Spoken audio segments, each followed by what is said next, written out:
नमस्कार, आप सभी का एक बार फिर से स्वागत है भक्ति ज्ञान चैनल में। आप सभी को नवरात्र के 5वें दिन की हार्दिक शुभकामनाएं। आज सुनते हैं माँ स्कंद माता की कथा। नवरात्रि के 5वें दिन माँ स्कंद माता की पूजा की जाती है। भगवान शिव और माता पार्वती के पुत्र कार्तिकेय को स्कंद के नाम से भी जाना जाता है। भगवान स्कंद को माता पार्वती ने प्रशिक्षित किया था। स्कंद माता ही हिमालय की पुत्री पार्वती हैं। इन्हें माहेश्वरी और गौरी के नाम से भी जाना जाता है। पर्वतराज हिमालय की पुत्री होने के कारण इन्हें पार्वती कहा जाता है। पहाड़ों पर रहकर सांसारिक जीवन में नव चेतना का निर्माण करने वाली स्कंद माता हैं। नवरात्रि में 5वें दिन इन्हीं देवी की पूजा अर्चना की जाती है। कहते हैं कि इनकी कृपा होने से मूढ़ भी ज्ञानी हो जाता है। स्कंद कुमार कार्तिकेय की माता होने के कारण इन्हें स्कंद माता के नाम से अभिहित किया गया है। इनके विग्रह में भगवान स्कंद बाल रूप में इनकी गोद में विराजित हैं। इन देवी की 4 भुजाएं हैं और दाईं तरफ वाली ऊपर भुजा से स्कंद को ये गोद में पकड़े हुए हैं। नीचे वाली भुजा में कमल का पुष्प है। बाईं तरफ ऊपर वाली भुजा वर मुद्रा में है और नीचे वाली भुजा में कमल पुष्प है। इनका वर्ण एकदम शुभ्र है। ये कमल के आसन पर विराजमान रहती हैं, इसलिए इन्हें पद्मासना भी कहा जाता है। सिंह इनका वाहन है। आइए जानते हैं स्कंद माता की पौराणिक कथा।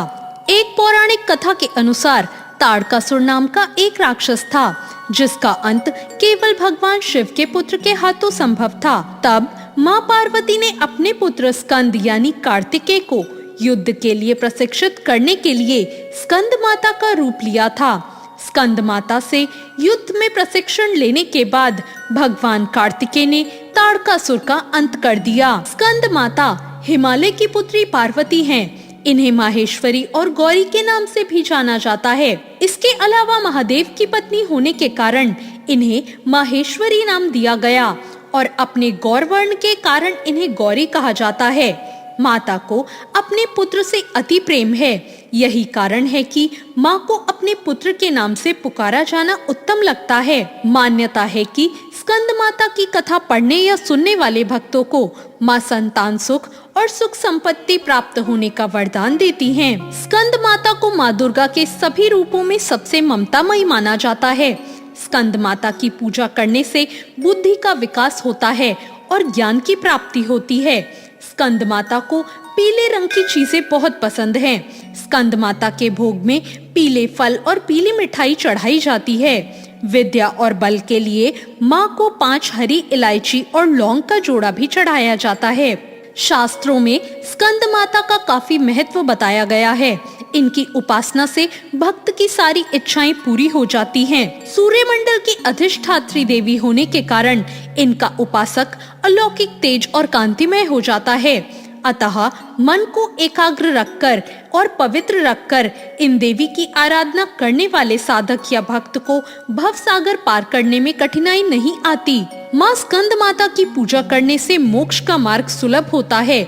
यह देवी विद्वानों और सेवकों को पैदा करने वाली शक्ति हैं, यानी चेतना का निर्माण करने वाली हैं। कहते हैं कि कालिदास द्वारा रचित रघुवंशम महाकाव्य और मेघदूत रचनाएं भी स्कंद माता की कृपा से ही संभव हो पाई।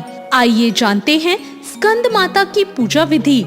नवरात्र के 5वें दिन सबसे पहले स्नान करें और स्वच्छ वस्त्र धारण करें।